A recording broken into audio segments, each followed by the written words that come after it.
Because it changes lives. This is why we do what we do. Because it means a lot to the Africans. This is why we do what we do.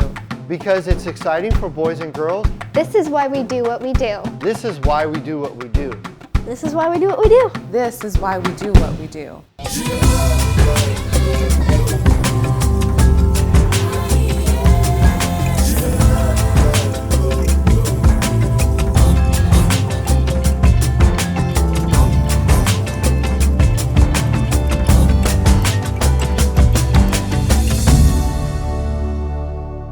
We started out in missions in general in the early 90s and began working with boys and girls in Eastern Europe because there's no children's ministry, which led to Royal Rangers.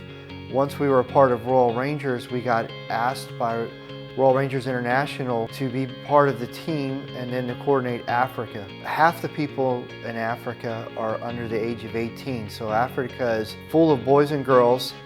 Many of them in areas where they don't have access to children's ministry.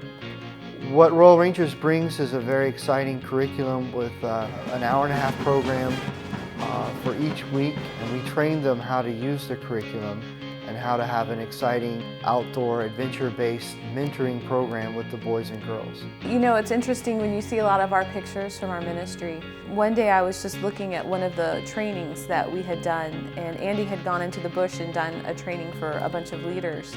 And I looked at this graduation picture that they had taken, and they had a bunch of leaders had their certificates out that they had been trained. It was a good 25 or 30 of them. And I was kind of sitting there looking at the picture thinking, you know, wow, 30 people, that's great. I wish it had been 100.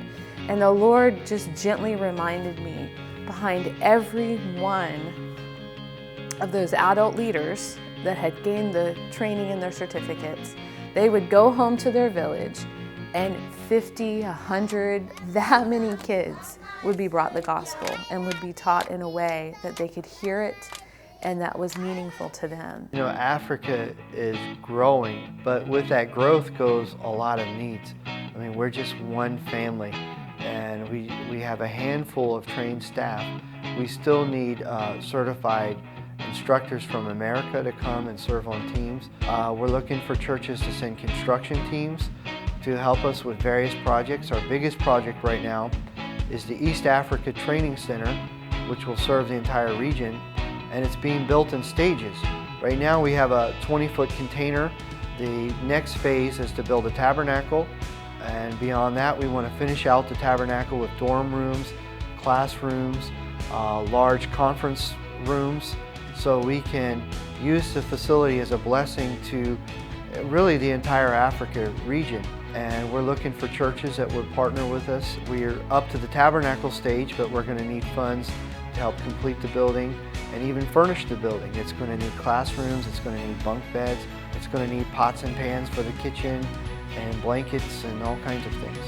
I've seen their lives changed, and they went from really poor and really living in a bad place and stuff, but once they accept Jesus into their hearts, then their life changes instantly. We do this to change their lives, to get them to know Jesus. That's why we're missionaries. That's why I'm a missionary. So that people like that can hear about Jesus. When I see little girls, when we invest in their lives, feel important and feel valuable because we tell them how much God loves them, and watching their smiles and watching them feel important because God loves them, not just because I've gone and spent some time with them, but they are transformed. That's why we do what we do. When I see the boys and girls come to the altars at the end of a camp and give their hearts to Jesus, when I see leaders pouring out their hearts to God and saying, God, you've called me into this ministry, thank you for equipping me. When I see lives changed in Africa, that's why I do what I do. I know every time this is why I'm here.